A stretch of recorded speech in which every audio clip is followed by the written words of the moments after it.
ይስጥልን የተወደዳችሁና የተከበራችሁ የኬርታ ግሎባል ሳውንድ አድማጮችና ቤተሰቦቻችን፣ ጉራጌ ምን ይመስላል ከሚለው ከባለፈው ሳምንት የቀጠለ። ጉራጌ ማለት ትጋት መልክ አውጥቶ አንድነትን አካል ገዝቶ ፍትህ ስርዓት በምድር ላይ ሲራመድ የምናይበት ይሃው ተአምር ነው።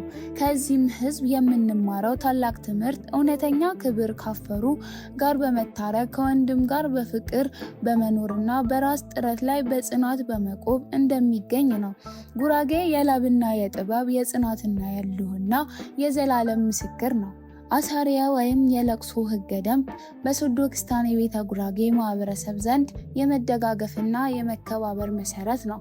የሶዶ ክስታኔ ወይም ጉራጌ ህዝብ የጉርድና ሴራ መሰረት አንድ ሰው ሞቶ የቀብር ስነ ስርዓት ከተፈጸመለት በኋላ ለቀስተኛው በሙሉ በማርገጃው ላይ ተሰብስቦ የብሻ ሴራ ወይም ደንብ ይፈጸማል።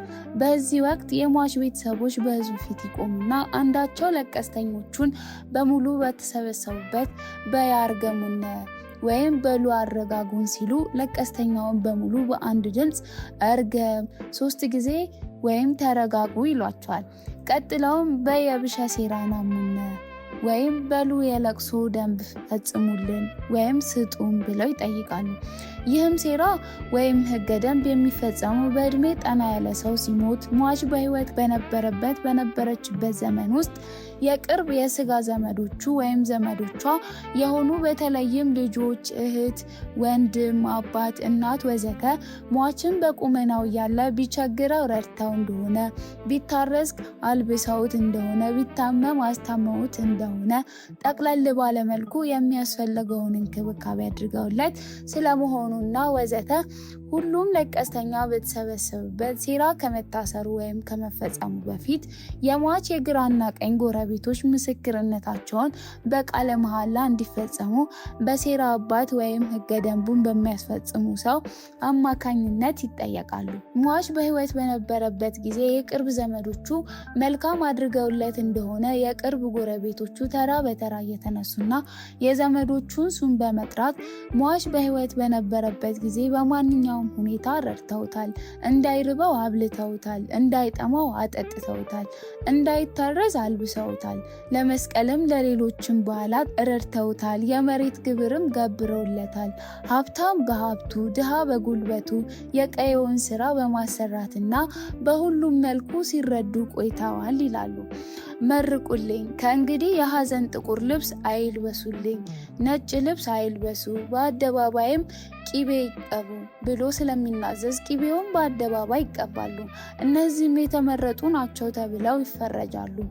የብሻ ሴራም ይሰጣቸዋል። አብዛኛውም ለቀስተኛ አጅቦ ቤት ድረስ ይሸኛቸዋል። በተቃራኒው ደግሞ ሟች በቁመናው ያለ ሲቸገር ዘመዶቹንና ልጆቹን ምንም ያልረዱ እንደሆነ ጎረቤቶቹ ምንም ላለመመስከር ሲሉ ለቀስተኛው ከተሰበሰበበትና የሴራው ስነ ስርዓት ከሚፈጸምበት ቦታ ቀድመው ገለል ይላሉ። በዚህም ሁኔታ የሟች ዘመዶች ለሟች ውለታ መኖር አለመኖር የጎረቤቶቹ ምስክርነት ሲጠፋ የሟች ዘመዶች ሟች በቁመናው ያለ ሲቸገር ሲራብና ሲታረዝም አለመርዳታቸው በዚህም ይታወቃል። ስለሆነም በህብረተሰቡ ውስጥ ስድበ ወይም እርጉማን ተብሎ ይፈረጃሉ። የብሻ ሴራም አይሰጣቸውም፣ ማንም ወደ ቤታቸውም አይሸኛቸውም። ከዚህ በፊትም እዛው ለቅሶ ላይ ፊታቸው አዙረው እንዲሄዱ ይደረግ ነበር። በሶዶ ክስታኔ ቤተ ጉራጌ አንድ ሰው ሲሞት ከትንሽ እስከ አዛውንት በተለያየ ደረጃ የራሱ የሆነ የለቅሶ ወይም ብሻ ስነስርዓት ይኖረዋል። የህፃን ወይም የባይ ለቅሶ ወይም ብሻ አንድ ህፃን ከተወለደ ጀምሮ እስከ 5 ቀናት ድረስ ባሉት ጊዜያት ቀደም ሲል ወደ ቤተ ክርስቲያን ተወስዳ ወይም ተወስዶ አይቀበርም ነበር። የቀብር ስርዓቱ በወላጆቹ ጓሮ ወይም ግቢ ውስጥ ይቀበር እንደነበር ከ5 ቀናት በላይ የሆነ ህፃን ሲሞት ለሳቡኘት ዳኞች ለማሳወቅ በአካባቢው ያሉ ዘመድ ተጠርቶ ያለምንም የጎላ ለቅሶ ልጁን ቤተ ክርስቲያን ከተቀበረ በኋላ እቤት ተገብቶ ሽማግሌዎች ተቀምጠው ቡና ተፈልቶ እናትየዋን ቅቤ ባናቷ ላይ በማስቀመጥ እንዲበር ወተትና ቅቤ በገበቴ ቀርቦ ክፉ ይውጣ ኬር ሰላም ይግባ እያለ ቅቤውን በክንድ የምርቃት ስነስርዓት ይከናወናል። ሌላኛው ልጁ ማገልገል የጀመረና መላላክ የጀመረ ከሆነ ከላይ እንደተገለጸው የአካባቢው ሰውና ራቅ ያለ ቤተሰብ ጭምር ተጠርቶ ቁርስ ቡና ተዘጋጅቶ እናትየዋን ቅቤ በመቀባት በማረጋጋት ለቅሶ እንዳይጋጋል ሽማግሌዎች መክረው ያሉትን ይባርክላችሁ የሚያድግ ልጅ ይስጣችሁ ተብለው ለቅሶ ከ1 ሳምንት በኋላ እንዳይቀመጡ ይዳረጋል። እድሜው ከ12 ዓመት እና ከዚያ በላይ እስከ 15 ሆኖ ከሞተ ቤተሰቡ ለሁሉም የሩቅና የቅርብ ዘመድ በማሳወቅ ለጋብቻ መድረሱንና በጣም አገልጋያቸው መሆኑን ወላጆች ለልጁ ለቅሶ ከበሮ እንዲወጣና እንዲለቀስ ይጠይቃሉ። ሽማግሌዎቹም ልጁ በአካባቢው ጥሩና ታዛዥ መሆኑን በማረጋገጥ አቦባይ ተብሎ እንዲለቀስለት በማድረግ የቀብር ስነ ስርዓት ይፈጸምለታል።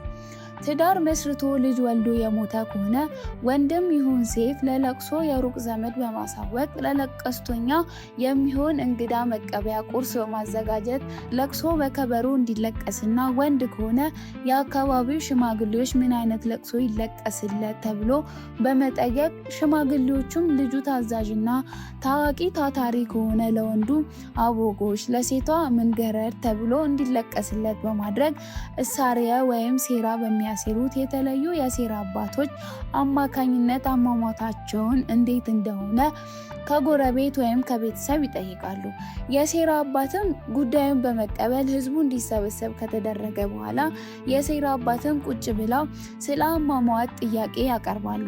ጎረቤትም ሆነ ሌላ ሰው የሞተው ወይም የሞተችው ምንም ችግር እንዳልደረሰበት ወይም እንዳልደረሰባት እንክብካቤ እንደነበረው እንደነበራት በመግለጽ 3 ሰው ይህንኑ እንዲያረጋግጡ በማድረግ የሴራ አባት ለቅሶ ከየትኛውም አካባቢ ለሚመጣ ሰው ደመኛ ነውና ባለዕዳ እንዳይባል ለቅሶ ደርሶ መለስ እንዲችል ያሳውቃሉ። ይህን የማይፈጸም 40 ረዳ ወይም ጎበዝ ይቀጣል በማለት ሴራውን ያሳውቃሉ። በቀጣይም ምርቃት ተመርቆና አጥፊና ሌባ አረሺ የሚባሉትን የተላኩትን በአግባቡ መልእክት ለሚያደርሱ ለካዲዎች ጭምር በማውገዝና በመርገም ሴራውን ያሴራሉ።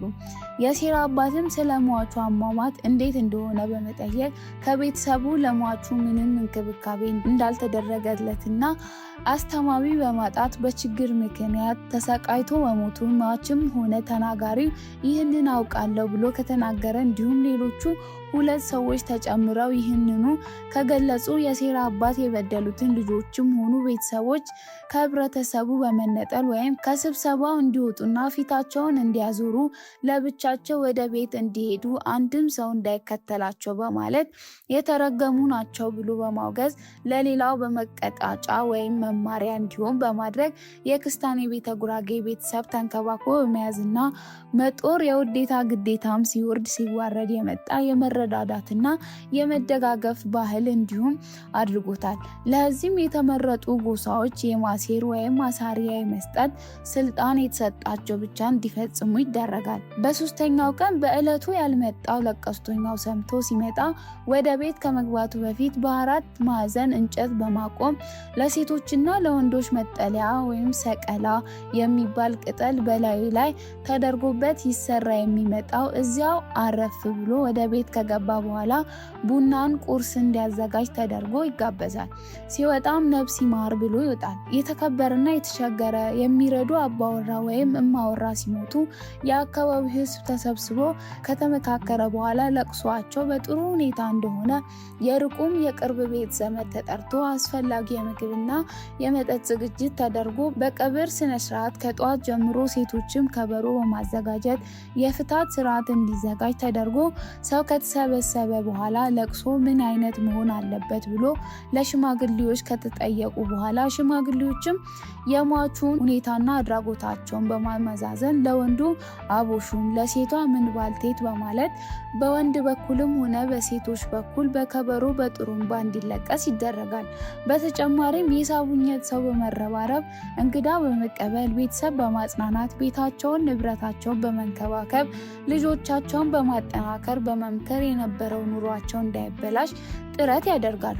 ከዕለቱ ጀምሮም የእንጨትና የቡና እንዲሁም መዋጮ ማድረግ ቤተሰቡን የማጽናናት ተግባር ይፈጸማል።